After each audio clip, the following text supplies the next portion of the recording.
পিএইচপিতে array এই টিউটোরিয়ালটিতে আমি মোহাম্মদ আবিদ এখন আপনাদের সাথে অ্যারের বেসিক বিষয়গুলো নিয়ে আলোচনা করব।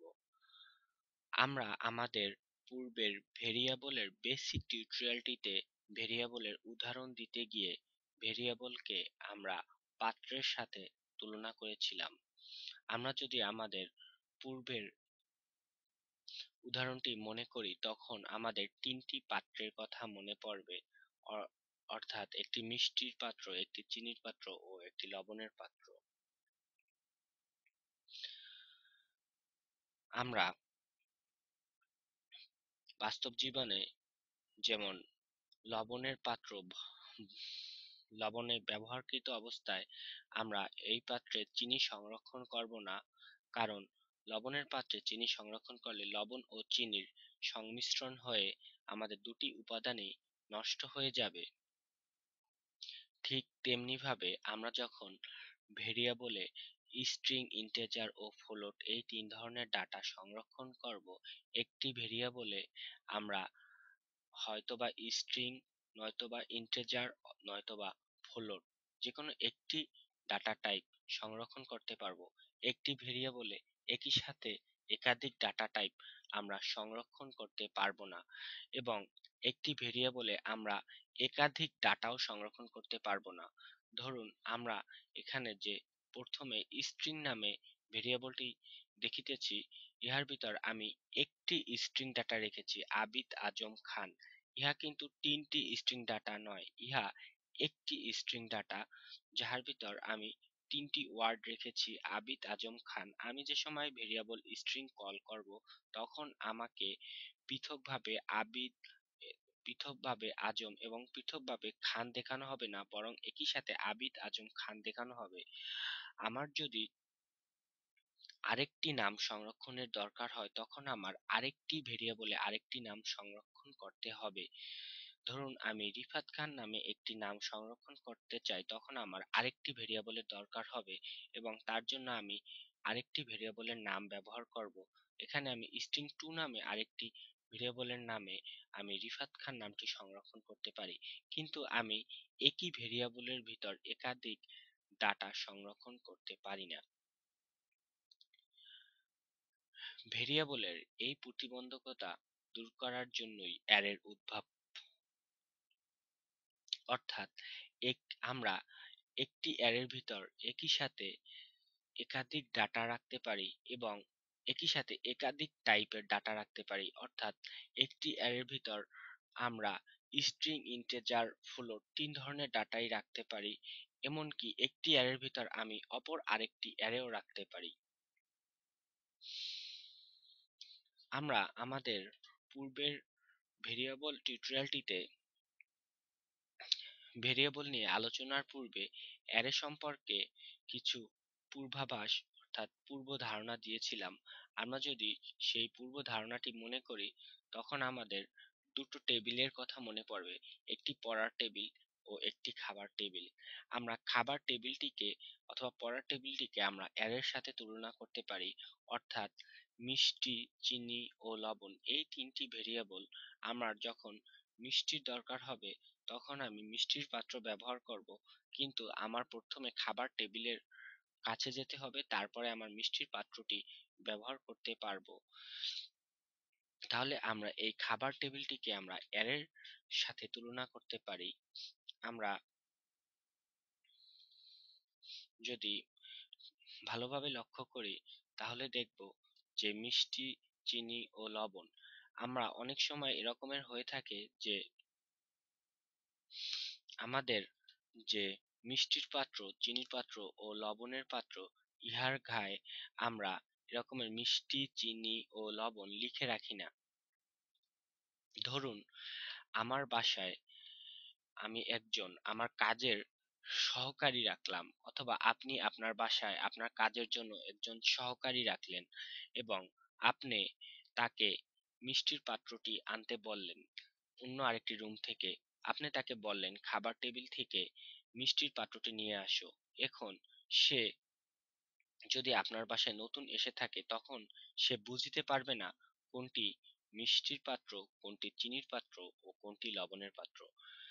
আপনি যদি তাকে বলে দেন যে খাবার টেবিলের উপর প্রথম পাত্রটি হচ্ছে মিষ্টির পাত্র, তখন সে প্রথম পাত্রটি আনিতে পারবে এবং আপনি মিষ্টি ব্যবহার করতে পারবেন। আবার আপনি যদি দ্বিতীয় পাত্রটি আনেন, তখন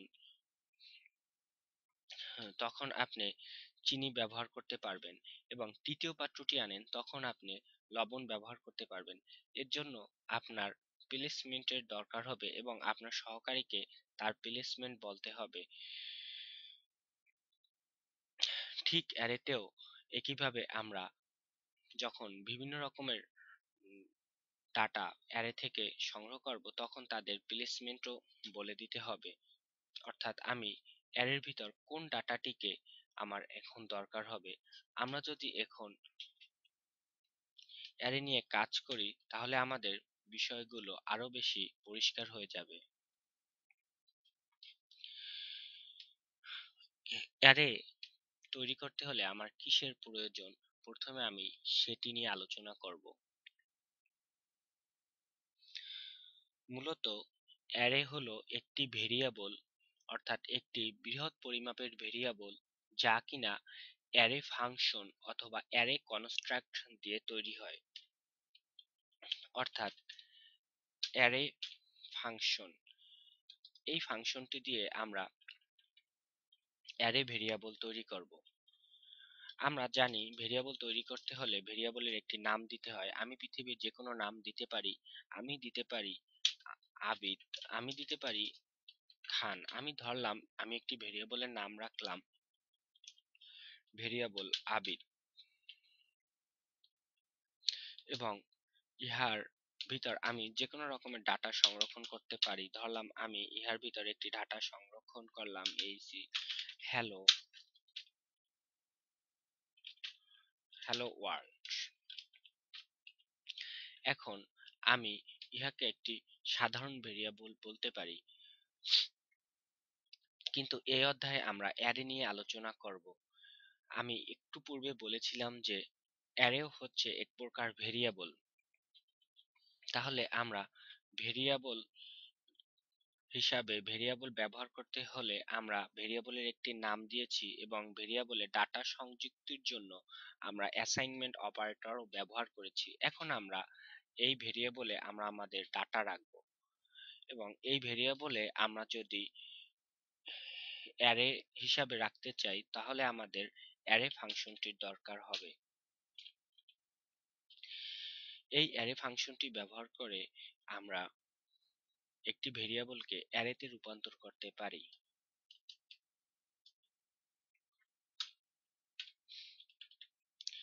তাহলে আমি এই ভেরিয়েবলটির ভিতর একাধিক ডাটা সংরক্ষণ করতে পারি। আমি যদি এই ভেরিয়েবলটির ভিতর একাধিক ডাটা সংরক্ষণ করতে চাই, অর্থাৎ একাধিক স্ট্রিং ডাটা সংরক্ষণ করতে চাই, ধরুন আমি এই ভেরিয়েবলটির ভিতর কিছু নাম সংরক্ষণ করব, তাহলে আমি ভেরিয়েবলটির নাম দিলাম ভেরিয়েবল নেম। আমি যে কোনো নাম দিতে পারি, যেহেতু আমি ইহার ভিতর কিছু নাম সংরক্ষণ করব, ইহার জন্য আমি ভেরিয়েবল নেম নামে এই ভেরিয়েবলটির নাম দিলাম। ধরুন আমি প্রথম ডাটাটি রাখবো আবিদ, এবং দ্বিতীয় ডাটাটি রাখবো আজম, এবং তৃতীয় ডাটাটি রাখবো খান। অর্থাৎ এখানে তিনটি ডাটা আলাদা আলাদা ভাবে সংরক্ষণ করা হয়েছে। এখন আমরা যদি ইহা ব্রাউজারে দেখিতে চাই, তাহলে আমরা ইকো কমান্ডটি সাধারণত ব্যবহার করে থাকি। এখন আমরা সাধারণত আমাদের মস্তিষ্কে যেটা কাজ করে, আমরা এখন ভেরিয়েবলটির নাম দিয়ে দিলেই হয়তোবা ভেরিয়েবলটি ব্রাউজারে দেখিতে পারবো, আমরা ইহা মনে করতে পারি।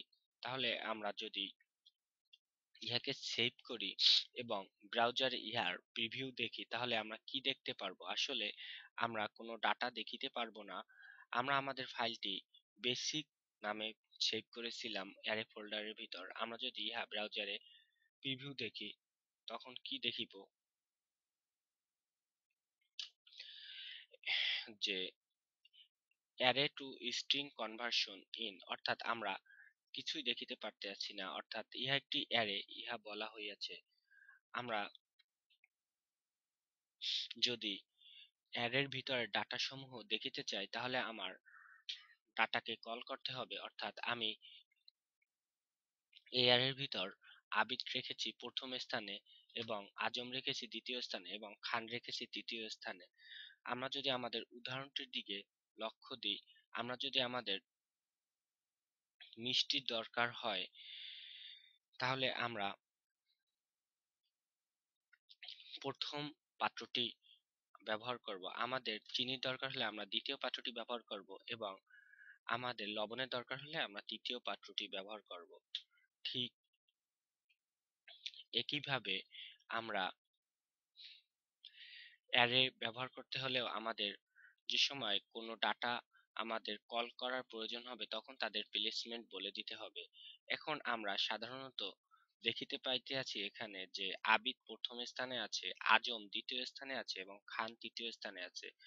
এখন আমি আবিদ লেখাটি যদি ব্রাউজারে দেখিতে চাই, তাহলে আমি প্রথমত আমার মাথায় যেটি কাজ করবে যে আমি যে প্লেসমেন্টটি দেখিতে পাচ্ছি সেটা হচ্ছে ফার্স্ট প্লেসমেন্ট।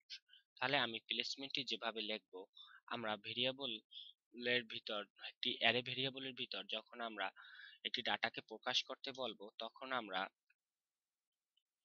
স্কোয়ার ব্র্যাকেট, আমরা যাকে থার্ড ব্র্যাকেট নামে চিনে থাকি, সেই ব্র্যাকেটটি ব্যবহার করব ভেরিয়েবলের নামের পরে এবং ইহার ভিতর আমরা আমাদের যে পজিশনের ডাটাটি দেখতে চাই সেই পজিশনে ডাটাটি কল করব। অর্থাৎ আমি যদি আবিদ দেখিতে চাই তাহলে আমার প্রথম স্থানে ডাটাটি কল করতে হবে। এখন আমি যদি এখানে অন লিখি তাহলে আমি ভেরিয়েবলের প্রথম স্থানে ডাটাটি কল করলাম। এখন আমাদের মাথায় যেটি কাজ করতে পারে, আমি এখানে অন লিখেছি তাহলে আমি আবিদ দেখব ব্রাউজারে, কিন্তু আসলে যেটি হবে তা হলো আমি এখন যদি ব্রাউজারে প্রিভিউ দেখি তাহলে আমি আবিদ লেখাটির প্রিভিউ দেখব না, আমি দেখব আজম লেখাটির প্রিভিউ।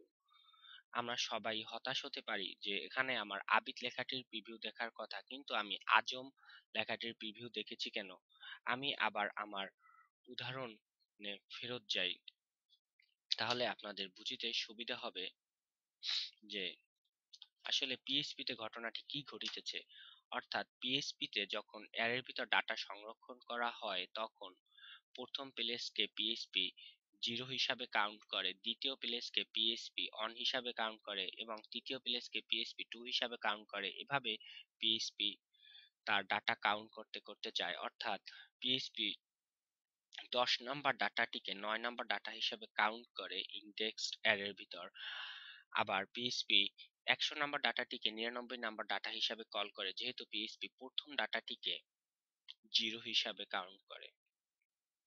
এখন আমরা যদি আমাদের প্র্যাকটিস ট্যাবে ফেরত যাই তখন আমরা এখন লক্ষ্য করি যে আমাদের প্রথম ডাটাটি হলো আবিদ এবং দ্বিতীয় ডাটাটি হলো আজম এবং তৃতীয় ডাটাটি হলো খান। এবং তাহলে আমরা এখানে পিএইচপি ফাংশন অনুযায়ী এখানে এই আবিদের পজিশন হলো 0 এবং আজমের পজিশন হলো অন এবং খানের পজিশন হলো 2। আমি যদি আবিদ লেখাটি ব্রাউজারে প্রিভিউ দেখতে চাই তখন আমার এই স্কয়ার ব্র্যাকেটের ভিতর 0 লিখিতে হবে এবং তারপর যদি আমি ব্রাউজারে দেখি তখন আমি আবিদ লেখাটি প্রিভিউ পাবো। আবার আমি যদি এখন খান লেখাটি দেখিতে চাই তখন আমি ইহার পজিশন কত তাহা ভাবিতে হবে, অর্থাৎ আবিদ লেখার পজিশন হলো 0 এবং আজম লেখার পজিশন হলো অন এবং খান লেখার পজিশন হলো 2। তাহলে আমরা খান লেখাটির প্রিভিউ দেখিতে হলে আমার অবশ্যই এই স্কয়ার ব্র্যাকেটের ভিতর 2 লিখিতে হবে। ইহার পর আমরা যদি ব্রাউজারে ইহার প্রিভিউ দেখি তাহলে আমরা খান লেখাটির প্রিভিউ পাবো। ইহা ছিল ভেরিয়েবলের বেসিক অধ্যায় অ্যারে সম্পর্কিত আলোচনা। ইহা অ্যারের একেবারে বেসিক লেভেলের আলোচনা। আমরা পরবর্তীতে অ্যারে সম্পর্কে আরো বিস্তারিতভাবে জানব। আপনাদের লার্নিং এ সাপোর্টের জন্য আমি আমার ভিডিওগুলোকে ইউটিউবে একেবারে ফ্রি করে দিয়েছি। আপনারা যদি আমার ভিডিও দেখে কিছু শিখে থাকেন তাহলে আমাকে সাপোর্ট করার জন্য আমার চ্যানেলটিকে সাবস্ক্রাইব করুন আর ভিডিওটিতে লাইক এবং কমেন্ট করতে ভুলবেন না। আপনাদের যদি কোনো প্রশ্ন বা সাজেশন থাকে তাহলে তা কমেন্টের মাধ্যমে জানাতে পারেন।